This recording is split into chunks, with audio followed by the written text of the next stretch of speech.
Welcome to my channel Brilian Indra Suara. Mari kita berteman dengan cara klik tombol subscribe dan nyalakan lonceng notifikasinya supaya kamu jadi yang terupdate. Assalamualaikum warahmatullahi wabarakatuh. Selamat pagi dan salam sejahtera untuk kita semua. Anak-anakku yang sedang berada di rumah, saya doakan kalian tetap sehat, bersemangat, dan giat dalam mengerjakan tugas-tugas daring. Anak-anak, jika 3 materi sebelumnya kalian sudah belajar tentang kalor dan hubungannya tentang perubahan suhu serta perubahan wujud benda, maka kali ini saya akan menjelaskan tentang asas Black. Asas Black ini hubungannya masih ada dengan 2 materi yang sebelumnya. Jadi langsung saja kita masuk ke materi pada hari ini. Nah, saya ulas sedikit tentang materi yang sebelumnya. Suhu benda akan naik jika benda itu mendapatkan kalor. Sebaliknya, suhu benda akan turun jika kalor dilepaskan dari benda itu. Itu adalah hubungan kalor dan perubahan suhu benda.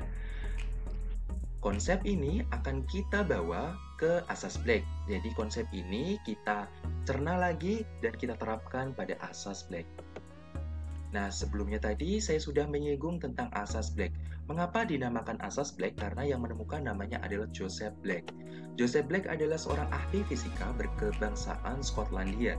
Ia adalah orang pertama yang menyatakan prinsip asas Black di tahun 1760, yaitu prinsip perbedaan antara suhu dan kalor.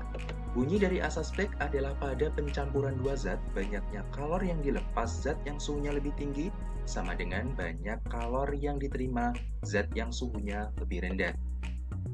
Konsep tersebut akan kita terapkan pada kehidupan sehari-hari. Jika kita mencampurkan air panas dan air dingin, maka yang terjadi adalah air tersebut menjadi hangat. Misalkan air panas pada contoh ini misalkan 90 derajat Celcius, sedangkan pada air dingin suhunya misalkan 30 derajat Celcius. Kita gambar di sebelahnya. Misalkan ini suhu air panas dan yang di bawah ini adalah suhu air dingin. Suhu air panas tadi sebesar 90 derajat Celcius, sedangkan suhu air dingin 30 derajat Celcius. Ketika mereka berdua dicampurkan, maka terjadi kesetimbangan suhu atau kesetimbangan termal atau suhu yang setimbang. Nah, suhu yang setimbang tersebut letaknya berada di antara 90 derajat dan 30 derajat. Jadi di sini terjadi kesetimbangan termal atau kesetimbangan suhu atau saya singkat dengan TC. Jadi TC ini adalah suhu campurannya. Ya, jadi suhu campurannya atau dalam kesetimbangan termalnya. Nah, sesuai dengan konsep yang kita pelajari di awal tadi bahwa benda yang melepaskan kalor maka suhunya akan turun, sedangkan benda yang mendapatkan kalor maka suhunya akan naik. Dalam contoh ini air panas dia suhunya turun. Karena suhunya turun berarti air panas tersebut dia melepaskan kalor. Saya tulis di sini. Sedangkan air dingin suhunya jadi meningkat. Dari 30 derajat dia meningkat menjadi suhu campuran. Sehingga si air dingin tersebut dia menerima kalor. Seperti ini. Saya tulis di sebelahnya. Nah, jadi air panas dia melepas kalor karena suhunya turun. Sedangkan air dingin dia menerima kalor sehingga suhunya naik. Dari konsep yang sebelumnya kita pelajari tadi, asas Black tadi bunyinya adalah kalor yang dilepaskan itu akan sama dengan kalor yang diterima. Dan jika dirumuskan seperti ini, Q lepas sama dengan Q terima. Siapa yang melepas kalor dan siapa yang menerima kalor seperti yang saya uraikan di atas. Berarti di sini yang melepas kalor adalah air panas. Di sini air panas. Kemudian di sini ada Q terima. Siapa yang menerima kalor? Pada contoh di atas yang menerima kalor adalah air dingin. Maka di sini kita tulis air dingin. Nah, bagaimana rumusnya? Rumus awal seperti yang saya jelaskan di 2 pertemuan sebelumnya, bahwa untuk mencari Q, rumusnya adalah M kali C kali delta T. Maka di sini kita tulis di sini M kali C dikali delta T. Di sini juga M kali C dan di sini kali delta T. Namun di sini delta T punya air panas dan di sini delta T punya air dingin. Maka di sini kita tulis di sini M kali C dikali delta T-nya adalah 90 derajat kita kurangi dengan TC Dan di sini M kali C dan dikali delta T di sini adalah TC kita kurangi dengan 30 derajat seperti ini. Maka di sini saya ingatkan kembali, yang sebelah kiri adalah punya air panas, massa air panas, kalor jenisnya air panas, dan yang sebelah kanan ini adalah punyanya air dingin. Masanya air dingin, kalori jenisnya juga air dingin, seperti itu. Supaya kalian lebih memahami lagi, saya akan sajikan contoh soalnya dan mari kita selesaikan bersama. Air bermassa 200 gram bersuhu 20 derajat dicampur dengan 100 gram air bersuhu 90 derajat. Jika kalor jenis air 1 kalori per gram derajat Celcius, suhu akhir campuran kesetimbangan termal adalah titik-titik. Anak-anak, saya akan berikan langkah-langkah cara pekerjaannya. Kalian simak baik-baik. Yang pertama yang diketahui dulu, kalian bentuk seperti ini. Yang atas yang suhunya lebih tinggi, adalah yang 90 derajat Celcius. Sedangkan yang di bawah suhunya 20 derajat Celcius. Lalu yang suhunya 90 derajat ini punya massa 100 gram. Sedangkan yang di bawah massanya adalah 200 gram. Lalu, ketika mereka berdua ini dicampurkan, maka di sini terjadi kesetimbangan termal atau TC. Nah, pada pencampuran dua zat ini, 90 derajat ini, dia akan melepaskan kalor. Sedangkan yang 20 derajat, dia menerima kalor. Mengapa dia melepaskan? Karena suhunya turun.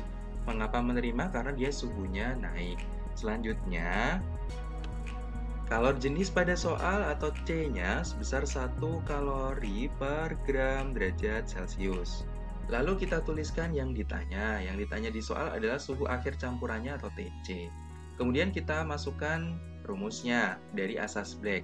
Q lepas sama dengan Q terima. Kita tuliskan seperti ini. Kita tuliskan yang di sini yang melepas adalah air yang mempunyai massa 100, sedangkan yang menerima yang mempunyai massa 200. Maka kita masukkan rumusnya M kali C kali delta T. Di sini juga M kali C kali delta T. Nah, masukkan M-nya 100, C-nya 1, dan delta T-nya 90, kita kurangi dengan TC-nya. Sebelah kanan juga yang menerima adalah yang punya massa 200. Jadi di sini 200, kita kali dengan 1 dan kita kalikan dengan TC kurangi 20. Nah, kalau sudah kita kalikan 100 kali 1 yaitu 100. Yang di dalam kurung karena tidak bisa dikurangi, kita tuliskan ulang. Lalu 200 kali 1 yaitu 200. Dan di sini kita tuliskan ulang TC kurangi 20. Nah, anak-anak, jika ada perkalian dan yang dikalikan itu masih dalam kurung, maka kita harus kalikan satu-satu. Maka di sini kita kalikan 100 kali 90 yaitu 9000. Kemudian 100 kita kalikan dengan negatif TC, maka negatif 100 TC. Selanjutnya yang sebelah kanan juga 200 kita kalikan TC, maka di sini 200 TC. Di sini juga 200 kita kalikan dengan negatif 20, maka negatif 4000. Nah, anak-anak, saya tuliskan ulang di sebelah sini karena tidak cukup ya. Maka di sini 9000 kita kurangi dengan 100 TC sama dengan 200 TC kita kurangi dengan 4000. Nah, anak-anak, yang mempunyai variabel kita jadikan satu ruas. Maka di sini 100 negatif 100 TC kita gabungkan di sini sama-sama yang punya TC. Berarti di sini 200 TC, karena di sini negatif pindah ruas jadi positif 100 TC. Maka di sini juga yang negatif 4000 kita pindahkan ke ruas kiri sama dengan 9000. Maka di sini 9000 tandanya ganti, negatif pindah ruas jadi positif 4000. Nah, kita tambahkan 9000, kita tambahkan dengan 4000, hasilnya adalah 13000. Dan di sini 200 kita tambah dengan 100, maka hasilnya adalah 300 TC. Maka di sini kita dapat mencari TC-nya. TC sama dengan 300-nya kita pindah ke sini.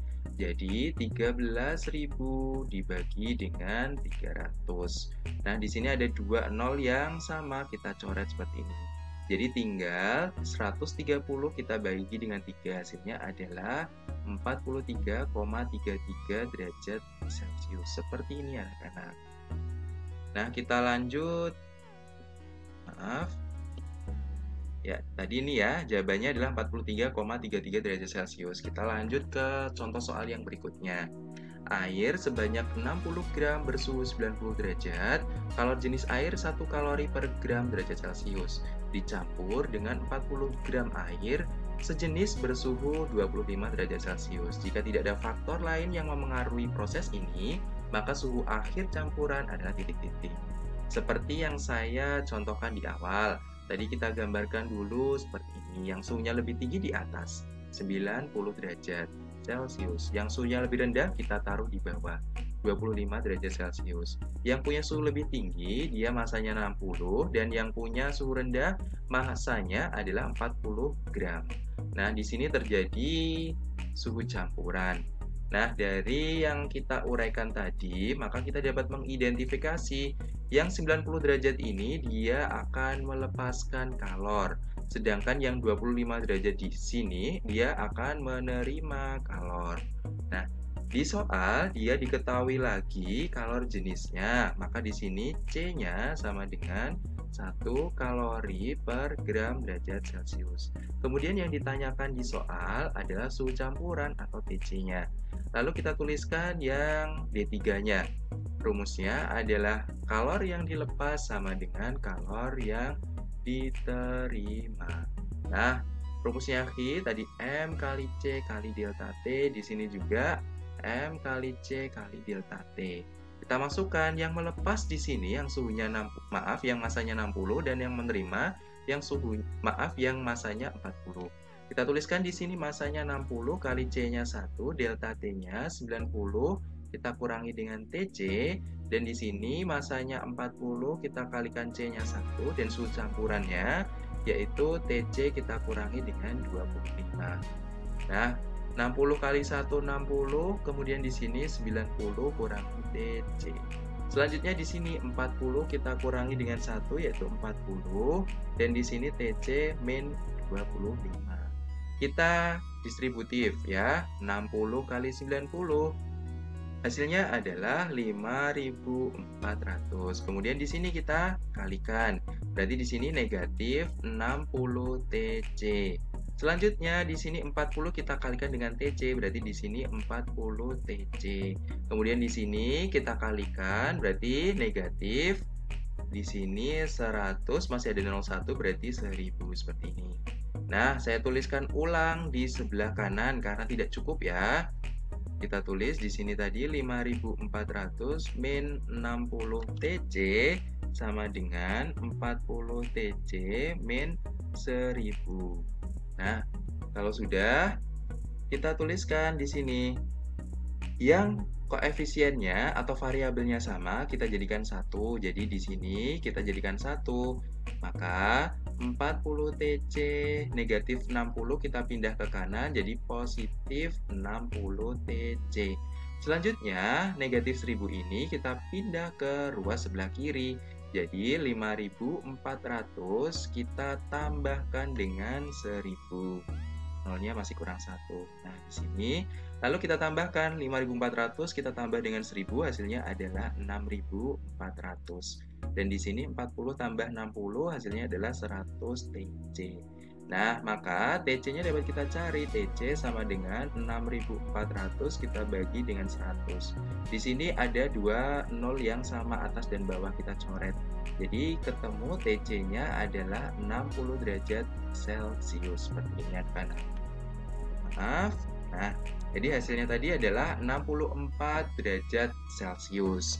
Kita lanjutkan lagi ke contoh soal yang berikutnya. Logam tembaga bersuhu 100 derajat Celcius dimasukkan ke dalam air yang bermassa 128 gram dan bersuhu 30 derajat Celcius. Kalor jenis air 1 kalori per gram derajat Celcius dan kalor jenis tembaga 0,1 kalori per gram derajat Celcius. Jika kesetimbangan termal terjadi pada suhu 36 derajat Celcius, maka massa logam tersebut adalah titik-titik. Kita tuliskan yang diketahui. Nah, anak-anak, contoh soal yang ini berbeda dengan 2 contoh soal yang sebelumnya. Jika sebelumnya yang dicampur sama-sama air, sekarang yang dicampur adalah logam dan air. Nah, maka kita sama tuliskan diagramnya dulu. Yang di atas yang suhunya lebih tinggi, yaitu 100 derajat Celcius. Yang suhunya lebih tinggi siapa? Yang suhunya lebih tinggi adalah tembaga. Dan yang suhunya lebih rendah taruh bawah, yaitu 30 derajat. Yang punya suhu 30 derajat adalah air, seperti ini. Di tengah-tengah ada suhu campurannya. Nah, apabila kita sudah menuliskan diagramnya, maka kita dapat menentukan siapa yang melepas kalor dan siapa yang menerima kalor. Yang melepas kalor, dia tembaga karena suhunya turun, dan air dia menerima kalor karena suhunya naik. Selanjutnya, diketahui lagi kalor jenis tembaga atau saya tulis di sini C tembaga. C tembaga di sini sebesar 0,1 kalori per gram derajat Celcius. Sedangkan kalor jenis air saya singkat menjadi Ca sebesar 1 kalori per gram derajat Celcius. Lalu yang ditanyakan di soal di sini adalah massa logamnya atau ml. Di sini suhu campurannya sudah diketahui. Suhu campurannya sebesar 36 derajat Celcius. Maka kita mencari ml-nya. Maka kita tuliskan D3-nya. D3-nya sama Ki lepas sama dengan Ki terima. Namun di sini yang melepas adalah tembaga. Jadi di sini kita tuliskan yang melepas adalah tembaga. Sedangkan yang menerima adalah air. Kita tulis di sini. Kita tuliskan berarti yang melepas M kali C kali delta T. Ingat, yang sebelah kiri ini punyanya tembaga, maka di sini masanya tembaga. Terus di sini kalor jenisnya juga tembaga. Di sini perubahan suhunya juga miliknya tembaga juga. Sedangkan di sini yang menerima adalah air. Rumusnya sama, M kali C kita kali delta T. Masanya air, kalor jenisnya air, dan perubahan suhunya air. Supaya membedakan ini punyanya air dan tembaga. Nah, maaf ini MT ya, bukan ML, maaf. Jadi massa tembaganya yang ditanyakan. Nah, massa tembaga yang ditanyakan kita tulis di sini MT. Kemudian CT-nya sebesar 0,1. Dan di sini delta T punyanya tembaga berarti 100 kurangi dengan TC-nya, suhu campurannya adalah 36 derajat. Selanjutnya di sini massa airnya itu sebesar 128 gram. Kalor jenis airnya 1 dan delta TA-nya yaitu sebesar 36. Kita kurangi dengan 30 derajat. Langsung saja kita masukkan. Maka di sini MT kali 0,1 yang di dalam kurung 100 kita kurangi dengan 36. Hasilnya adalah 64. Selanjutnya sama dengan 128 kali 1, 128. Dan 36 kita kurangi dengan 30. Hasilnya adalah 6. Selanjutnya ini kita kalikan, 64 kita kalikan dengan 0,1, maka hasilnya adalah 6,4. Di sini tetap MT. Nah, yang sebelah kanan 128 kita kalikan dengan 6. Hasilnya adalah 768.